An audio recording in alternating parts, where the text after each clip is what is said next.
I was talking about this with some folks the other day in the context of just how bloody long Planes of Power lasts.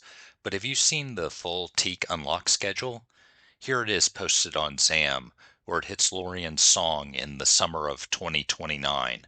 But it's not just that, because you're going to have all the new expansions between now and when Teak gets there, you got to get through as well. They've been pretty reliably launching one each year. So let's play this out for the server they've announced for May 2025. And assuming hypothetically they're going to use the standard unlock cadence. And here I'm just using the normal schedule of releasing Classic by itself and then combining Omens and Dragons of Norath. It's going to drag on a while going like that. You're probably hitting live in like 2031-ish. That's 6 years with the merger into another live server, maybe in year 7, question mark. You can easily understand why the Phinny type servers that have been released recently have just gone down and down in popularity through time. Due to COVID, Eridu probably had a bit stronger early population than Mangler, but a few of the larger guilds folded around the broken mirror, so I think it's safe to say this is pretty accurate.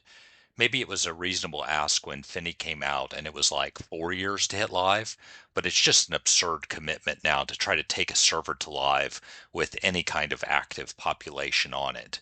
So that brings us to the upcoming 2025 server launch. In my opinion, Daybreak has two options if they want a reasonably successful server. The first is a seasonal server or era-locked server. Here, the intent is for it to only last around 1 year. That could be a challenge server, something similar to the Race to Kill OMM server from a few years back. Hell, a Race to Kill Tier 3, the Outer Brood server, launching a fresh live server would be super interesting on a server that lasts a year before a planned merger into another live server. Or, in the case of level locked, maybe since we already have Agnar, then one stopping at TSS or so would be another good stopping point. But even a fresh server that was Planes of Power and Eldon locked, with the intent to drop it into Agnar after a year, could work also. Option 2 is something with accelerated unlocks. A Salos reboot with extra loot instead of reduced DZ lockouts could work here.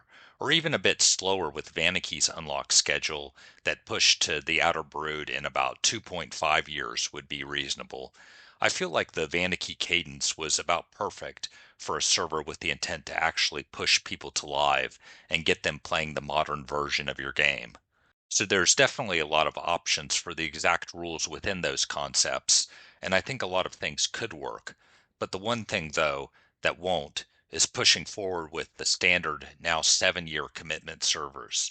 Surely they see in their own data how that standard type server isn't driving subs lately.